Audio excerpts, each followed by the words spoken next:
Добрый вечер. В эфире вновь передача Хастагулам. То мы, как всегда, в прямом эфире. Недавняя пресс-конференция председателя контрольной палаты Роберта Ашба в Арсмира стала в некотором роде сенсацией. Это прежде всего касалось результатов проверки контрольной палаты деятельности ряда министерств и ведомств, а также республиканских унитарных предприятий, которые сокращенно называют РУПами.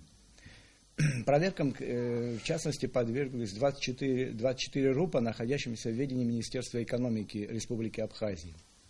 Вот результатам и возможным последствиям этих проверок мы решили посвятить сегодняшнюю передачу. В общем, у нас в гостях сегодня министр экономики Адгур Ардзанба и аудитор контрольной палаты Беслан Торчева. Добрый вечер. Добрый вечер. Спасибо, что нашли время, пришли к нам. Это уже не первый разговор на эту тему. Буквально в субботу выступал и Роберт Ашба, тоже в студии Абхазского телевидения в итоговой программе. Сегодня был президент в общественной палате, мы тоже вопрос задавали про эту проверку и вообще, чем это все закончится. Но мы хотели начать вот с чего, наверное, Беслан, с вас начнем. Кто инициировал проверку? Какой временной охват был, то есть какой период проверялся времени? И сколько объектов проверили? Вот какие-то основные параметры можете как-то нам обозначить, чтобы ввести людей в курс дела? Законом Республики Абхазия, контрольной палате, определено, одной из основных задач является определение эффективности использования государственной собственности. В конце января 2015 года был составлен план мероприятий на 2015 год, и одна из позиций была проверка эффективности использования государственной собственности подведомственных Министерства экономики. РУПов, собственно. Да, РУПов. Период проверки затрагивал 2014 год и истекший период 2015 года. Проверка продлилась, более запланировано, так как объем представил большой, и наши инспектора просили продлить удостоверение на проведение данного мероприятия. А сколько это по времени длилось? С 5 мая, и это уже в июле был сформирован акт, а в середине сентября, уже второй этап, это мы подготовили отчет со всеми замечаниями, предложениями, по состоянию дел, да. А Министерство экономики было уведомлено заранее или вообще как это происходили ваши взаимоотношения? Мы, после того, как акт был сформирован, мы ознакомили, министра, после чего, параллельно уже формировался и отчет. Я был приглашен на одно из заседаний, которое проводил министр экономики, и где присутствовали представители всех унитарных предприятий, и состоялся очень серьезный, откровенный, деловой разговор. Я думаю, что руководители предприятий знали состояние дел, но и прониклись, и увидев, что материал объективный. То есть возражений особых не было? Особых возражений не было. И мы условились сотрудничать в плане исправления ситуации. Вообще, уже многие интересующиеся люди уже в нескольких вариациях выслушивали этот доклад. И доклад был такой не очень приятный для уха, и слишком много государство теряет. Фактически все эти РУПы, они являются убыточными. И есть ли вообще какой-то пример положительного унитарного государственного предприятия, которое государство могло бы сказать, это действительно такой пример для подражания, для всех этих условных двоечников. Это к министру, наверное, больше. Ну, и к проверяющим тоже, наверное, тем более контрольная палата проверяла, наверное, есть ли вообще какой-то положительный пример, чтобы сказать? К сожалению, значит, степень нарушений разная. Кто-то в большей мере, кто-то в меньшей мере. Но мы как бы не разделяли там на отличников и двоечников. Мы просто констатировали факты. Мы хотели обнажить проблему. Мы обнажили ее, значит, с этой проблемой. И можно сказать, основные нарушения мы как бы стали квалифицировать как системные, к сожалению. Значит, основные нарушения — это то, что не заключались трудовые договора непосредственно с руководителями планетарных предприятий. Я думаю, что немаловажное и существенное нарушение — это отсутствие у большинства свидетельств о внесении в республиканский реестр. Не производилась обязательная оценка имущества, сдаваемого в аренду. Значит, были самовольно установлены арендные ставки. Значит, выявлены факты передачи имущества без договорных отношений. Это касается большинства этих 24 Это вот мы как бы общие, если можно сказать, общие нарушения. Вот. Значит, проводилось самовольное списание объектов, значит, снесение зданий, сооружений. Приватизация была каких-то объектов, допустим? Да, были приватизированы тоже объекты. Были примерно. Но в процессе нашей проверки, значит, приватизационных действий не было. Да. Действий не было.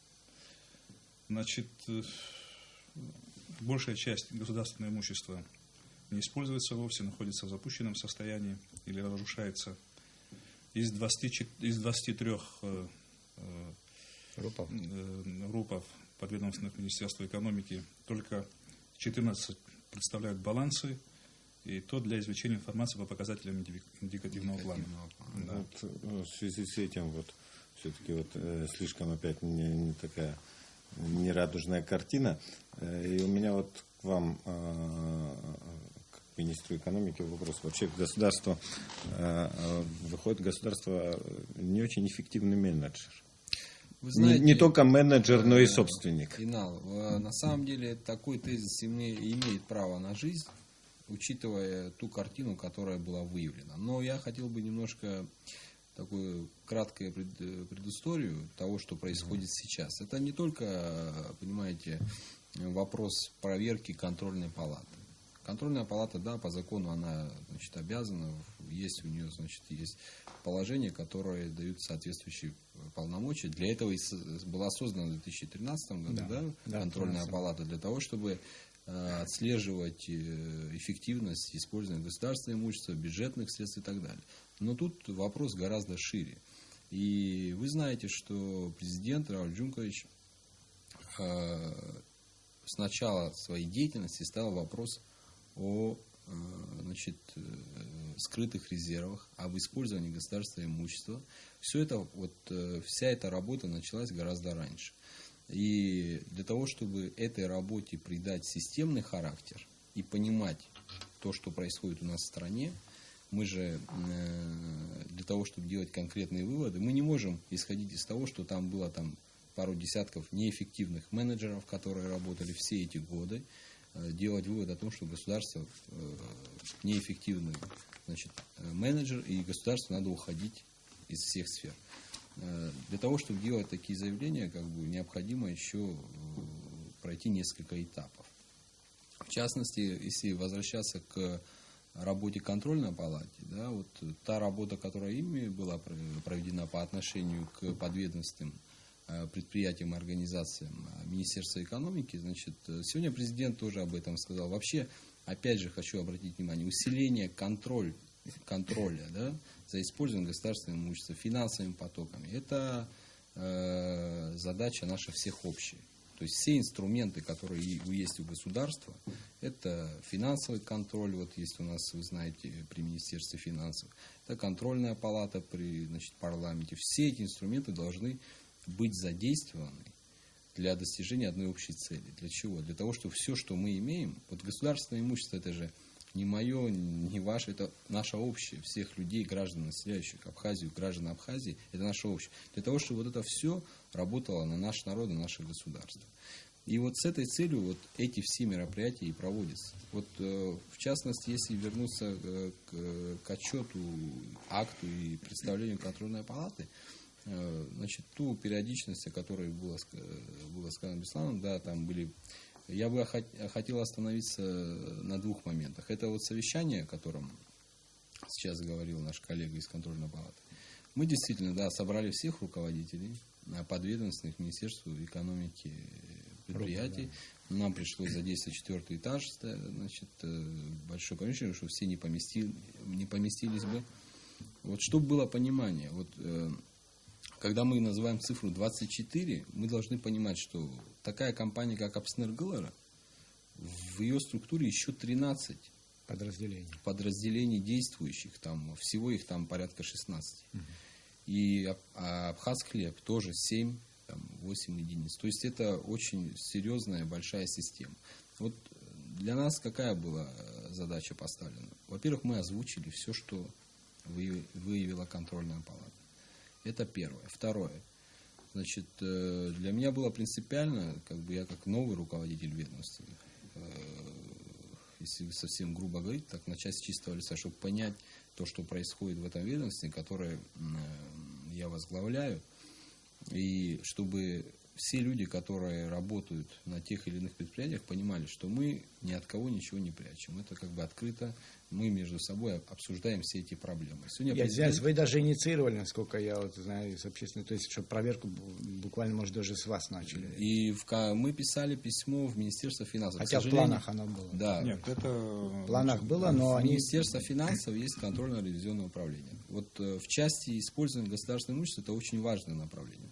Но есть еще не менее важное, это финансово-хозяйственная деятельность предприятий. То есть это финансовые потоки, как используются те доходы... Условия договоров там и так далее. Ну, части прибыли и так далее. Вот все это очень важно для нас, но, опять же, возвращаясь к Министерству экономики, к сожалению, опять же, я не хочу сказать, что те люди, которые работали до меня, они плохо работали. Я скажу одну вещь, я с этим, я в этом абсолютно убежден. Если бы была политическая воля высшего руководства страны на тот период, эти мероприятия можно было начинать гораздо раньше. Потому что контрольно-ревизионное управление, если контрольная палата довольно молодой орган, там 1-2 года, а контрольно-ревизионное управление существует уже очень много лет. Можно было это все проводить. Но у меня есть основания полагать, что не было воли высшего руководства. Сегодня президент страны, еще раз говорю, ставит вопрос именно так. И мы все эти вопросы стараемся в рамках своих полномочий выполнять. В частности, в Министерстве экономики мы создали специальное подразделение, которое будет заниматься и уже занимается координацией деятельности подведомственных организаций. То есть это структурная единица, которая отвечает за все, что происходит в этих подведомственных предприятиях. Для того, чтобы эти предприятия сдавали свои отчеты ежеквартально. Сейчас мы по итогам проверки контрольной палаты мы разослали соответствующие письма во все подведомственные организации. И, кстати, хотел бы еще один такой момент подчеркнуть. Про некоторые отстранения от работы происходят, да, в том числе и подведомственных. И очень много идет политики параллельно, к сожалению, с этим, значит, и политизируются все эти вопросы, да. Просто если ту динамику даже посмотреть, если в рамках контрольной палаты, значит, с 5 мая по 15 июля текущего года шла проверка. 10 сентября текущего года я, как руководитель ведомства, для ознакомления получил акт. 14 октября я получил, опять же, текущего года, отчет и представление.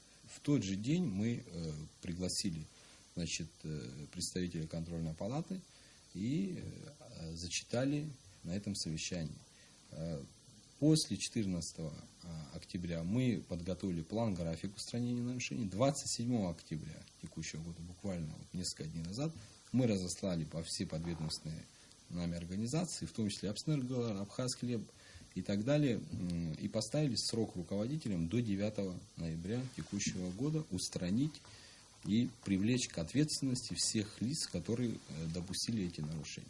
То есть, я к чему говорю, там, я не хотел бы просто об этом сейчас говорить, тут она ссылается на какие-то политические мероприятия, что после, это все началось гораздо раньше. Адгур, может быть, есть смысл и вернуться, и как-то раскрыть и зрителям, ну, может, не подготовленному, а какая общая картина? Вот мы говорим о том, что отчет был сделан, а вот и какие-то уже даже вот нарушения Беслан нам перечислил. А вот вы как оцениваете, какая общая картина, в чем вот самые главные такие узловые проблемные моменты у нас есть? В части этих В части вот, и документа оборота, и вообще и договорных отношений, прибыльность или убыточность, там отсутствие реестра, что это вообще? Вот опишите картину. Вот все, что вы сейчас перечислили, все это присутствует. И, к сожалению, хочу вам сказать, чтобы устранить все проблемы, которые там есть, может понадобиться не один год. Какая главная проблема? Главная проблема в отсутствии системы. Системы не существовало. То есть все это происходило в хаотичном порядке. Возникла та или иная проблема в том подведомственном предприятии. Начинали там какие-то, значит, мероприятия проводить. Кто-то захотел приватизировать, значит, какие-то. Начинали там на баланс ставить то, что не стало, перекидывать с баланса на баланс, потом эти... А вот так вот системно никто не... Наша задача сегодня выстроить такую систему, которая вне зависимости, там будет министр Арзенба, там другая фамилия, неважно, кто бы ни был министром или руководителем страны, система должна работать. И вот как раз мы этим сейчас занимаемся и по отчетности, по проверкам. Сейчас мы уже от ряда лиц получили, значит, желание покинуть свои рабочие места. Мы как бы предложили руководителям, значит, какие у них предложения, да? Они сами что видят, как они хотят развивать свои предприятия, что делать, какое будущее. Некоторые из них просто как бы приняли решение уйти. Ну, я с пониманием к этому отношусь. Я пока озвучивать, наверное, не буду. По итогам там у нас есть определенные сроки. Мы все это озвучим, расскажем, кто, какие изменения и так далее. А как произошло, вот мне просто сама механика интересна, когда любой ООО, даже ИП, то есть все какие-то квартальные отчеты все делают. Как целые огромные предприятия могли не делать отчета? Вот я не могу понять, честно говоря, вот это. Вы знаете, к сожалению, вынужден говорить не то, что ООО или РУП.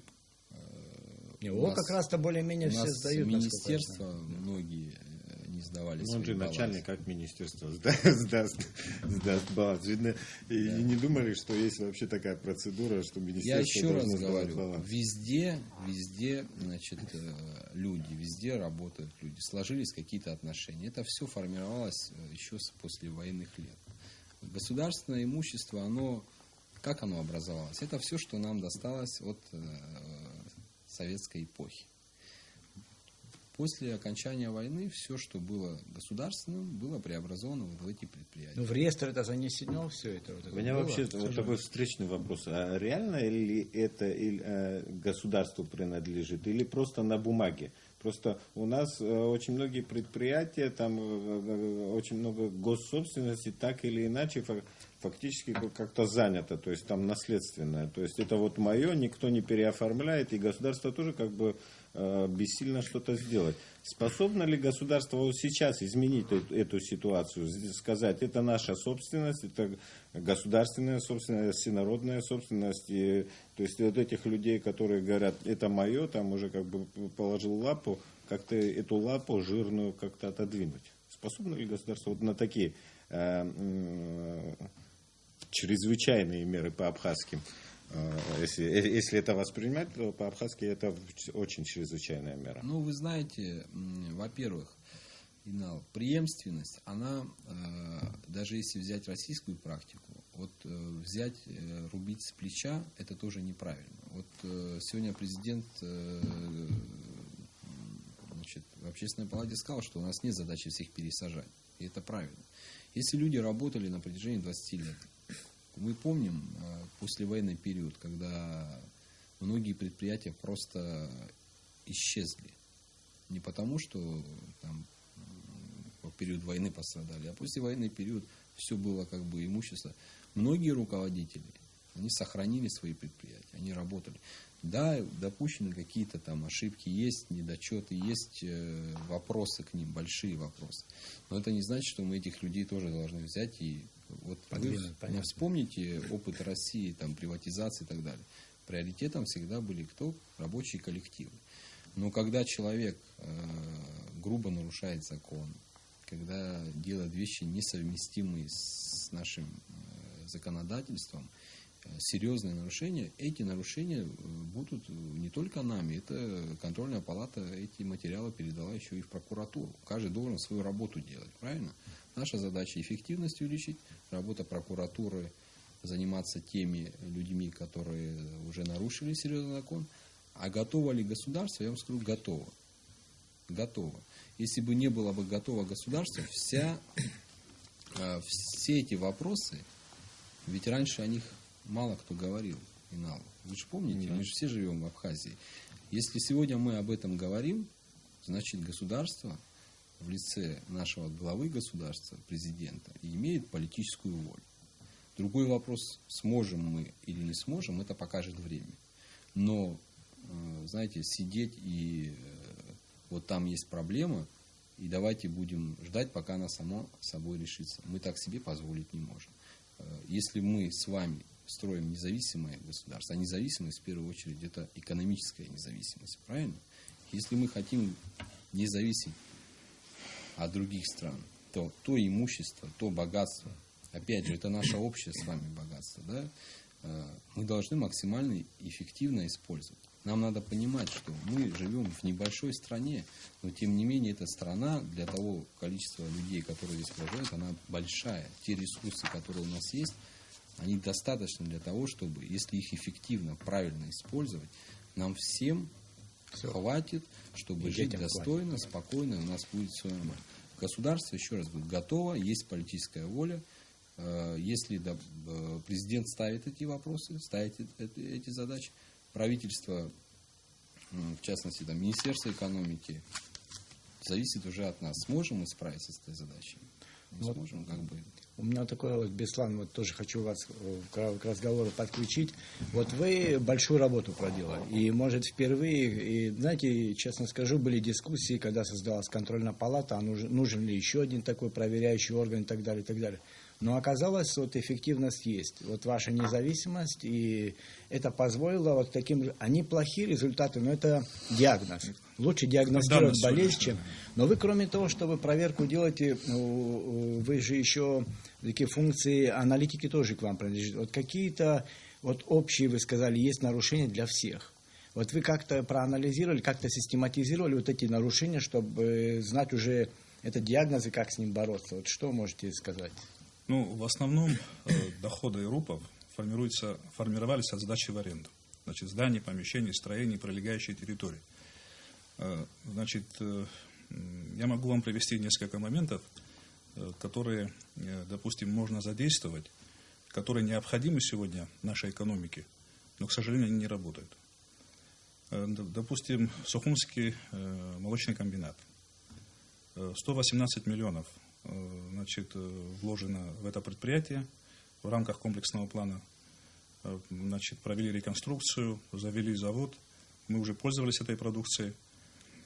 И, к сожалению, через некоторое время завод стал. В основном деятельность руководства заключается в том, чтобы сдавать в аренду, значит, помещения, строения, там, склады, офисы и так далее. У нас существует лизинговая компания. Я думаю, что на сегодняшний день мы хотим создать приоритеты, значит, для наших сельчан, чтобы они развивали сельское хозяйство. И есть большая востребованность в технике. Кто, как не лизинговая компания, должна организовать все эти мероприятия. Эти мероприятия, они доходны, если их, если их правильно поставить, потому что они будут иметь спрос. Да, сегодня наш крестьянин, он как бы очень сильно зависим, но если он будет снабжен техникой, инвентарем, у него появится и качественная продукция. Значит, швейная фабрика, тоже предприятие, конечно же, там устаревшее оборудование, но я думаю, что в пределах нашей страны мы можем найти заказчиков. Госзаказов, да. Это госзаказчиком может выступать Министерство обороны, Министерство внутренних дел, я имею в виду обшивать. Хотя некоторые считают это утопией, но я думаю, что просто нужно грамотно организовать менеджмент. Это можно, значит, задействовать швейную фабрику и в нашем курортном хозяйстве, и, значит, в Министерстве здравоохранения, значит, пользуется, значит, принадлежностью, даже, значит, спецформа, униформа. Иногда в дискуссиях возникают такие вопросы: это невыгодно, проще закупить, значит, где-то там в Китае, привезти и так далее. Я с этой точки зрения не согласен, потому что если будет организовано производство здесь, то это, естественно, дополнительные рабочие места, это и зарплата, и налоги, и по цепочке. Это протекционизм, политика протекционизма должна вообще в государстве действовать. Но я понимаю, что есть и объективный, и субъективный. Тот же, допустим, молочный завод, он тоже от сырья, это тоже надо как-то охранять, содержать. Я понимаю, что многие на свой страх и риск, я сейчас не только это имею в виду, то есть вынуждены были как-то выживать. То есть надо было это хозяйство сберечь там, и так далее, и так далее. У многих были проблемы объективного характера. Там по комплексному плану были проблемы и так далее. То есть тут же мне нравится вот такой подход, который вот и министр заявил, насколько я понимаю, и президент, что тут не надо вот только карательными методами действовать. Тут надо подходить. Тем более мы в условиях малого общества, конечно, вынуждены будем находить компромисс. Да. И тут есть, и были времена застоя, блокады и так далее. Это тоже, конечно, вот эта преемственность, о которой ты говорил, она в некотором смысле и необходима тоже в государстве. Но вот я вот какой вопрос хотел сказать. Существует реестр. Вот сейчас что у нас в хозяйстве есть? Вот, как говорится, любой крестьянин знает, сколько у него там граблей, лопат, телят.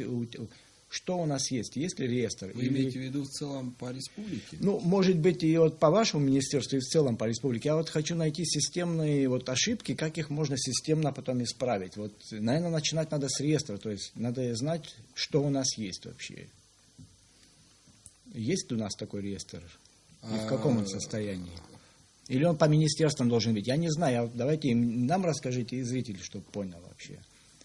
В каком состоянии учет хозяйства нашего? Ну, реестр – это паспорт предприятия, да. Значит, где определены параметры его мощностей, я имею в виду территория, значит, строение, здание, сооружение. Но, к сожалению, конечно же, есть реестр собственности. Формально есть у всех? Не у всех. Вот именно, что не у всех. Ага. Но он должен быть у всех. Это просто обязательное условие. И значит, мы в своих предложениях и рекомендациях, кстати, настаиваем на том, чтобы была проведена, ну, я бы не побоялся этого слова, тотальная инвентаризация вот всего имущества, которое у нас находится в стране. Потому что некоторые руководители предприятий, организаций, не только РУПов, не хотят обозначать, значит, недвижимость, чтобы она, значит, им выгодно, чтобы это находилось в подвешенном состоянии, да. Чтобы потом, значит, провести какие-то манипуляции с приватизацией. А общий реестр этих реестров есть вообще? У нас вообще, что вот самое ценное? Вот я так понял, оборудование у нас с советских времен, что было, если не успели продать, все равно оно уже морально устарело и не годится. Можно два слова дополню по поводу реестра. Значит, у нас есть Государственный комитет Республики Абхазия по государственному имуществу. Это как раз профильное ведомство, которое ведет этот реестр республиканской собственности. Есть муниципальная форма собственности. В каждом, значит, регионе, в каждом районе должен быть свой реестр собственности, куда включены все объекты недвижимого имущества, которые находятся, значит, на балансе государства. Проблема в чем? О том, что здесь с коллегой соглашусь, не все фиксируется в этих реестрах. Опять же, там есть и объективные, и субъективные причины. Потому что на самом деле эта работа очень нелегкая. Это не так вот, к сожалению, просто. Если бы еще с тех времен у нас сохранились бы все эти, значит, материалы, я имею в виду советские времена, все это как бы системно. Проблема архивов тоже есть. Да, и за все послевоенные годы, если всю эту работу как бы потихонечку, я понимаю, там первые там, 10 лет, там первые 8-7 лет вообще как бы не было речи, был вопрос о выживании там. Ну, потихонечку надо было это все делать. И сейчас бы мы не столкнулись бы с вопросом, что это все надо делать практически с нуля, потому что тот существующий реестр, он как бы мы все понимаем, что он не до конца отражает ту действительность, которая есть. Немного, что да. есть. Для того, чтобы понять, значит, или точечно надо проводить, опять же, объективной картины не будет. Вот то, что сейчас было коллегой сказано, полную инвентаризацию. Но если вы помните, о полной инвентаризации у нас часто мы слышим, да. Но это очень тяжелая и объемная работа. Но это затратно, но очень эффективно. А есть люди и деньги на это? Я думаю, что каждый должен для начала, вот то, что мы сейчас... деньги, а люди найдутся. Ну, да. Это затратно, но очень эффективно. Надо просто изыскать возможности и это... Ну, цену вопроса уже можно какую-то заявить? Пока... Или какой-то срок? Как это? Как приступить к лечению болезни? Болезнь, я как понял, уже начинается... Можно я скажу да, по конечно. части Министерства экономики? Да. Мне легче просто говорить. Мы уже, мы к этому процессу уже приступили. Тем более в представлении контрольной палаты этот пункт числится. Там 3-й пункт, по-моему. В нашей ситуации, значит, мы поручили всем руководителям подведомственных организаций, они эти вопросы уже поднимают. Буквально сегодня было там совещание совета директоров по Абхазхлебу. До этого в Снергеллера были совещания. По Абхазхлебу были тоже приглашены все руководители этих хлебзаводов и других, значит, подведомственных организаций, были даны тоже поручения. То есть вот это направление по части Министерства экономики, оно уже ведется. Я думаю, что в течение следующего года мы уже как бы будем иметь полный реестр. Будут вопросы, естественно, тех объектов, которые не стоят на балансе. Для того, чтобы поставить на баланс, это тоже отдельная работа. Это, как бы, у нас есть юридический отдел, тоже мы правовой отдел. А как-то выявляться будут тех, которые не стоят? То есть вы будете тоже осуществлять, они внутренний реестр делать, но вы его будете перепроверять, наверное, или как это? Да, я думаю, так. Да, мы будем выездные. У нас, я до этого говорил, что у нас есть управление по координации. Это специально, как бы, молодые ребята, которые готовы работать днем и ночью. Вот они будут ездить, проверять, по-другому никак. У меня вот вопрос. Ну, с Абхазхлебом понятно, в принципе, рынок сбыта, он всегда будет, хотя там жесткая конкуренция со стороны частников. И конечно, возникает все-таки вопрос у меня, насколько вообще целесообразно, вот, допустим, иметь государству убыточные, там, допустим, хлебзаводы, когда, в принципе, есть частные организации. Там у Снергеллера тоже есть строительные компании, но опять же у нас это строительство, опять же, завязано на госзаказах. Да, был комплексный план, были деньги, были 1000 строителей, нет комплексного плана, нет этих 1000 строителей, никого нет, и стройки у нас все замерли. Вообще, насколько, вот я понимаю, что очень плохая картина. Это сейчас я затронул 2 сегмента, более-менее, которые еще там живут и дышат. Да, а есть же предприятия, от которых уже не оборудования нет, осталась одна недвижимость, которые там исключительно как склады сдаются. Это второй этап, да, наверное. И будет, все. Да? То есть я не имею абсолютно никакого как бы намерения обвинять там руководителей в том, что вот они там такие хапуги. Я понимаю, что есть объективные причины. То есть там когда там завод там что-то выпускал в советское время, был встроен там в госзаказ, там он выпускал продукцию, эта продукция увозилась куда-то. А сейчас вот как бы он остался один на этом предприятии, туда ткнулся, сюда ткнулся, ничего не получилось, и как бы производство тоже умерло, конкуренции нет, везде как бы одни сплошные провалы, и поддержки нет. То есть со стороны государства, то есть поддержки тоже нет. То есть он не 7 пядей во лбу, когда он должен там договориться там с производителем, то есть с покупателями, там, с производителями сырья и так далее, все это свести. То есть это в нынешних условиях очень сложно было. Тем более и блокада была, когда уже как бы даже передвигаться было. А вот после блокада закончилась, и тоже эти предприятия как бы остались сами по себе. Государство только как бы так глаза закрыло, и как бы их вроде бы есть они, и вроде бы их нету. Сейчас появится ли вот в контексте вот нынешней проверки какая-то политика?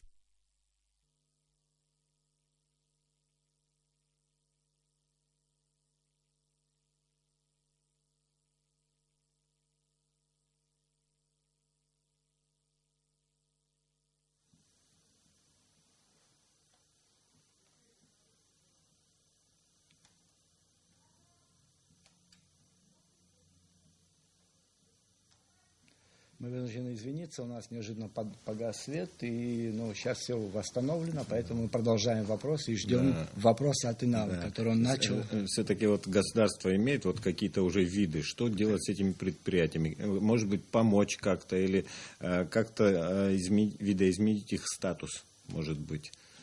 Какие-то уже есть вообще уже планы? Я не говорю там уже окончательно, там что-то уже решено и так далее. Вот смотрите, самое главное, что мы должны понимать, опять же, вот в части преемственности, освобождать, не освобождать. У нас есть определенные планы, вы правильно сказали. Те руководители, которые с нами готовы идти на достижение задачи увеличения эффективности, чтобы предприятия заработали в той форме, как мы считаем, они как бы будут работать и останутся на своих рабочих местах. И те, кто не захочет идти по этому пути, а оставаться вот в рамках тех отношений, которые они выставили, конечно, мы, к сожалению, будем вынуждены, опять же, будем как бы расстаться с этими руководителями. Какие у нас планы? В первую очередь, конечно, необходимо устранить те выявленные нарушения. Это непозволительно, мы не можем позволить себе так дальше работать. Второе. Что касается арендных отношений. Нами сейчас разрабатывается нормативно-правовой акт, который будет регулировать минимальную ставку тарифа, арендных платежей по сдаче государственного имущества. Далее. Что касается отчислений в государственный бюджет. Ведь самое главное, о чем мы не упоминаем, предприятия должны еще государству прибыль приносить. Вы знаете, у нас доходы республиканского бюджета, государственного бюджета, они в основном формируются за счет фискальных источников. Правильно? И в развитых странах, во многих развитых странах, не во всех, большая часть доходов государства формируется от участия государства в том или ином секторе экономики.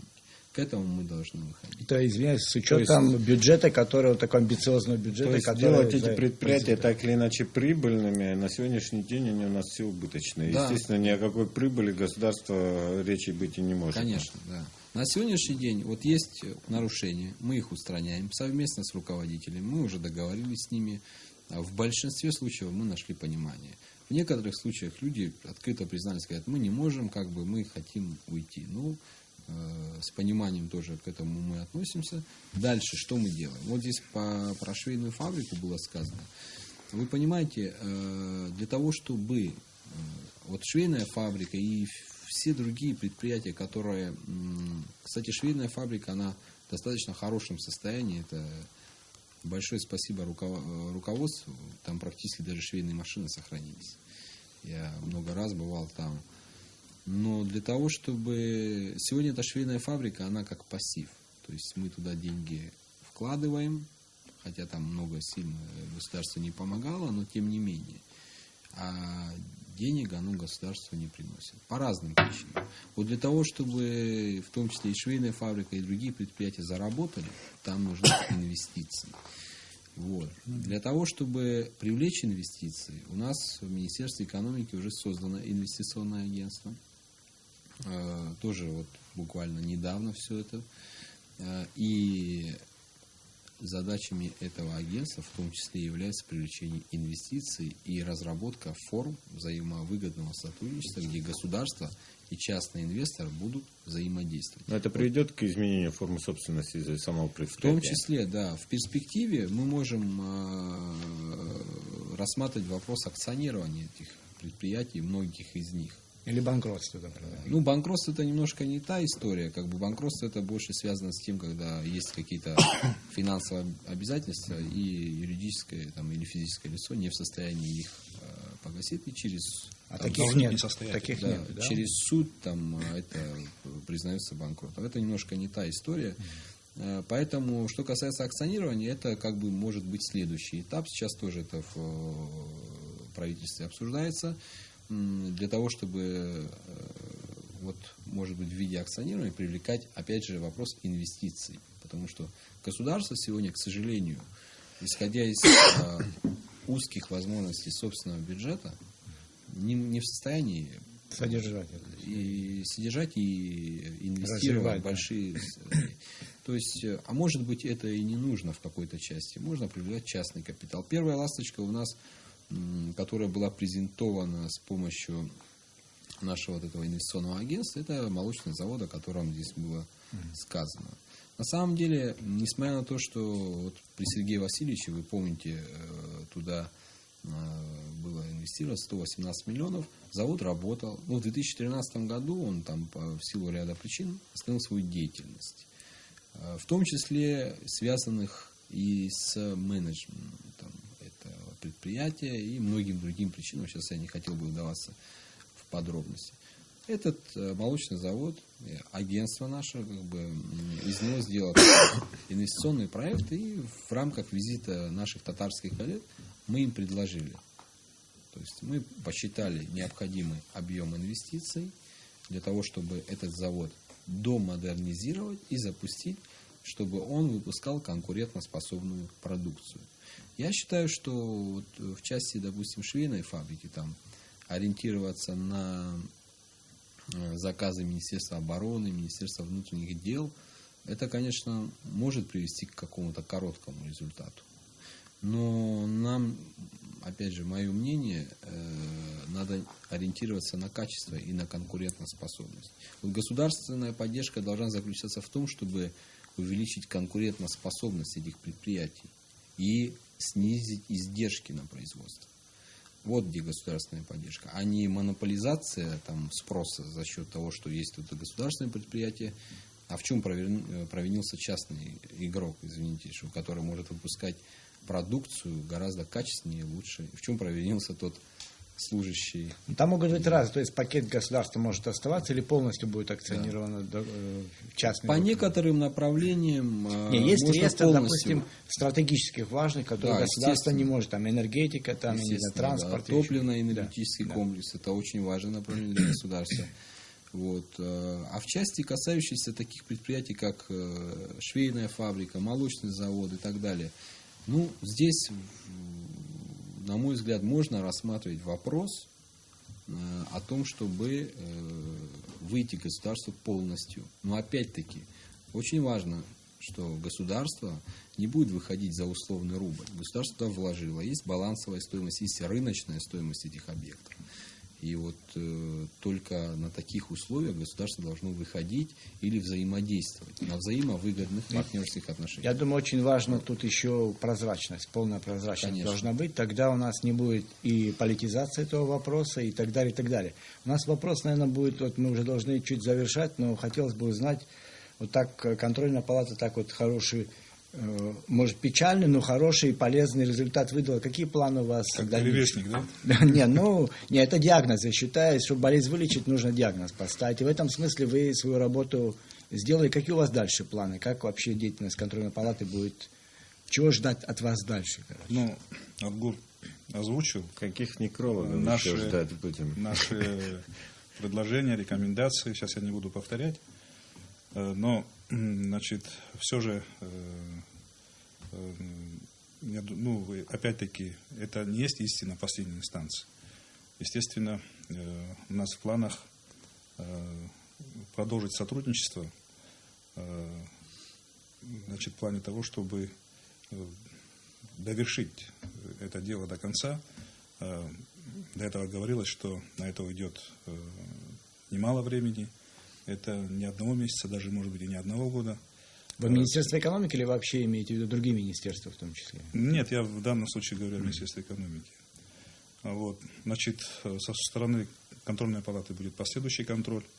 Значит, то наше представление, которое было адресовано министру экономики, мы будем прослеживать. Спустя, значит, некоторое время мы, наверное, попросим, значит, отчитаться о проделанной работе, о принятых мерах. Я думаю, что нам еще долго и долго дружить. А вообще есть какой-то план, то есть временной промежуток, через который, допустим, министерство... Ну да, по регламенту там, значит, но мы пока не будем торопить, потому что дело долгое. Накопилось за много. Да, накопилось, и мы, конечно, должны дать отдышаться, чтобы они уже сами сориентировались и приняли, значит, правильные решения. Но у нас наши предложения и рекомендации, естественно, нужно их претворить в жизнь. Это гладко было на бумаге, но забыли про овраги, потому что тут есть процедурные вопросы. Я думаю, что поработать, конечно, над этим придется.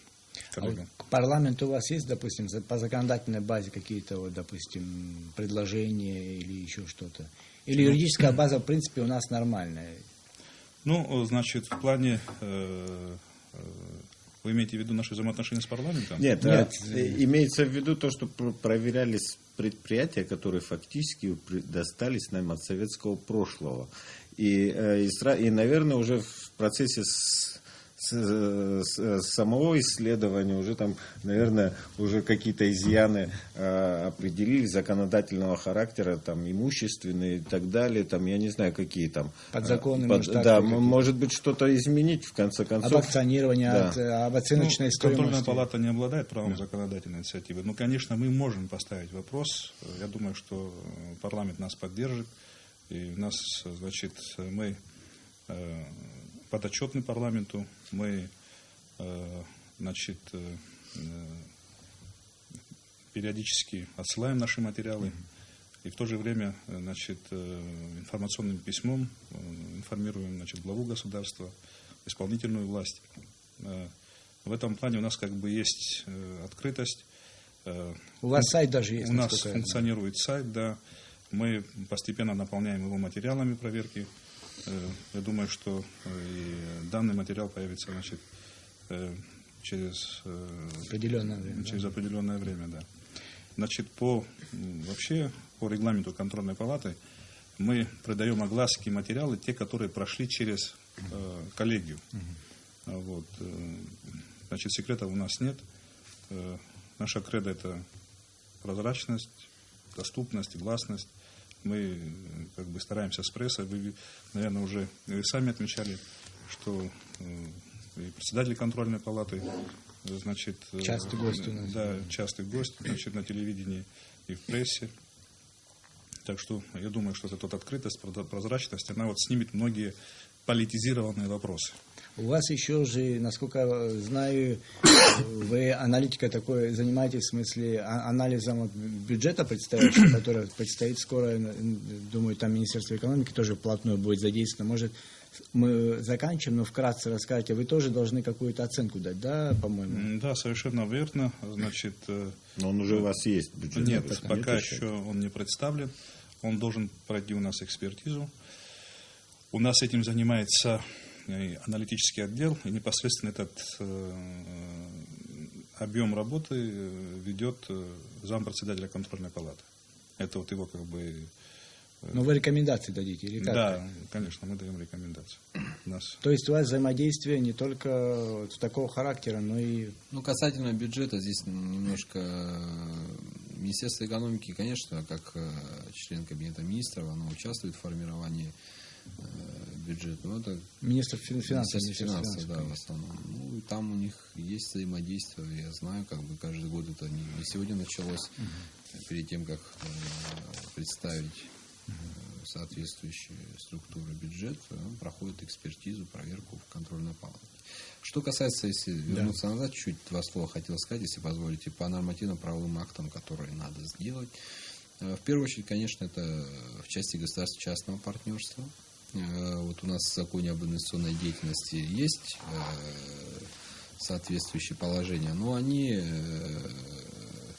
недостаточны для того, чтобы реализовывать те задачи, которые сегодня уже перед нами стоят.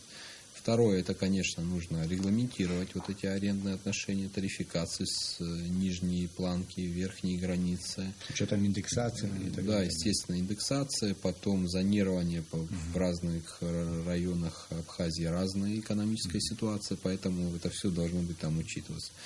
Очень важно усилить законодательную ответственность руководителей ведомств, в том числе министров, руководителей предприятий за несвоевременное, исполнение своих обязанностей в части вот этих мероприятий, а я имею в виду отчетность и по балансам и так далее. Вот в этой части нам, конечно, надо будет поработать, и мы эту работу уже начали, занимаемся.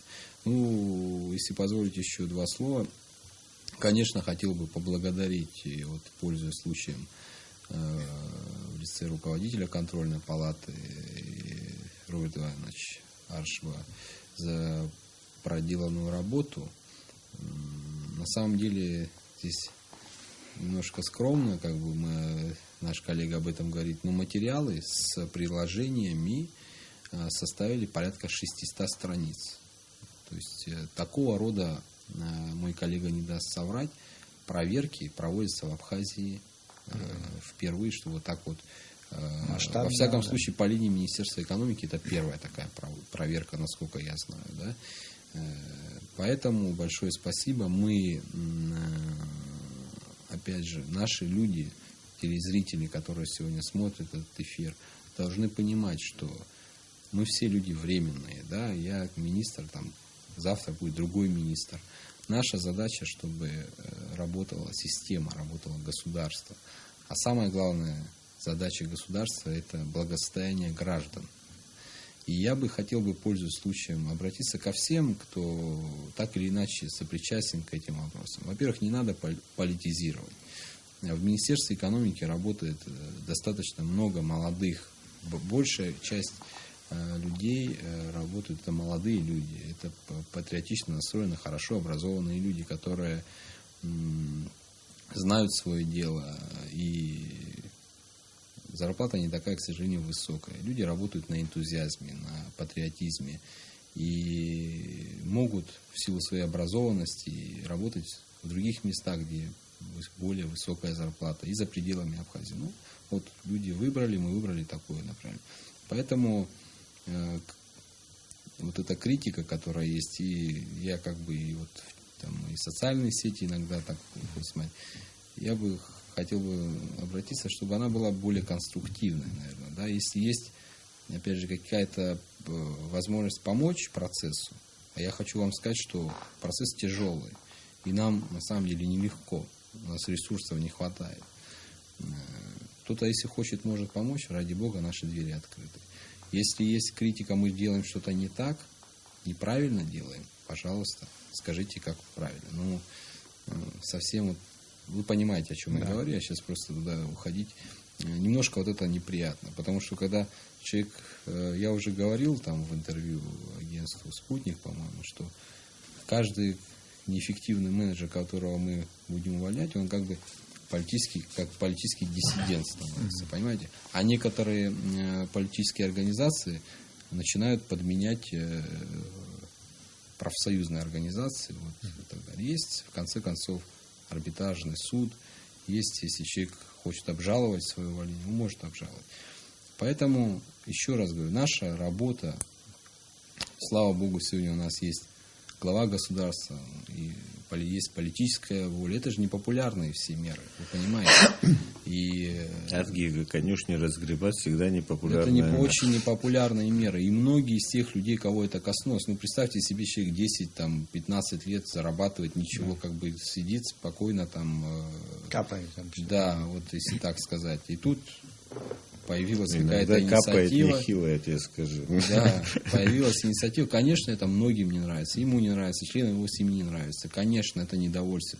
Но а как нам объяснить? А почему, по какому принципу одна семья должна, из-за того, что ему когда-то повезло, он был Ну, родственник, государство ради человека живет. да, Как? родственник какого-то того или иного президента попал туда, и сегодня у него все, а другие что должны. Поэтому вот наша вот эта работа, она связана для того, чтобы собрать все эти ресурсы, не только по, сейчас я уже широко хочу сказать, не только по этим 24 там, министерствам экономики, по всем сейчас идет работа. И по части администрирования налогов, в части увеличения доходов. Для чего все это делается? Для того, чтобы сконцентрировать в одном месте эти ресурсы и направить их Перераспределить на развитие нашей экономики. Вот ровно для этого все это делается. Поэтому еще раз хочу сказать спасибо и всем сотрудникам контрольной палаты.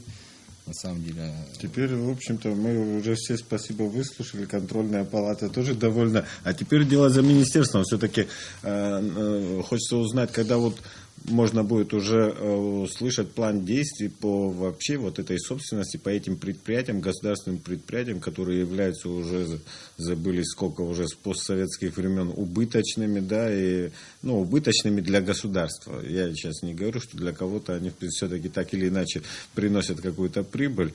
Вообще план действий и насколько он будет как бы соответствовать не по реальному положению вещей, да, реальному положению вещей, они будут выглядеть как некий свод благих пожеланий.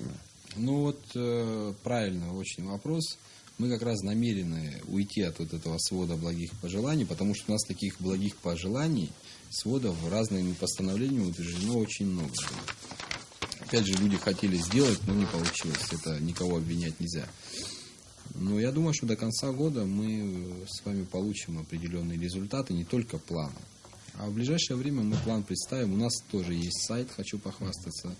Мы недавно его запустили. У нас на сайте вся информация, связанная с деятельностью Министерства экономики, публикуется. Мы всю эту информацию публикуем. Более того, мы намерены и дальше взаимодействовать с контрольной палатой. Будем информировать о тех шагах, которые мы предпринимаем для того, чтобы мы шли как бы параллельно эту делали работу. Поэтому я думаю, что до конца года уже будут какие-то такие... Дорожная карта будет концептуальные ясна. выводы сделаны. Да. Нам надо заканчивать передачу, нам показывать. Я хочу вам сказать спасибо. И хотел бы... Знаете, когда вот мы окунулись в эту тему, начали ее готовить, очень мрачная картина нарисовалась. И вот я сегодня увидел в процессе передачи, что Знаешь, есть... я и раньше как-то особо какого-то оптимизма по этому поводу мы испытывал. увидели в цифрах и увидели в аргументах, и это была очень мрачная картина, но я вижу, есть настрой исправить, есть свет в конце туннеля, и я понял, что вот эта мысль прозвучала, я думаю, это очень важно нам всем понять, что патриотизм должен быть плюс ко всему еще и профессиональным. И очень важно вот это, чтобы мы все этим прониклись, каждый на своем участке. Мы очень маленькое государство, один кирпич может всю стену разрушить. Спасибо вам большое, мы вас всегда здесь ждем и с проблемами, и с достижениями, и вообще. Спасибо. Спасибо большое. Спасибо зрителям тоже за то, что нас терпели. Столько мы... Напомню, еще раз у нас в гостях был министр экономики Альгур Арзымба и аудитор контрольной палаты Беслан Торчу. Спасибо.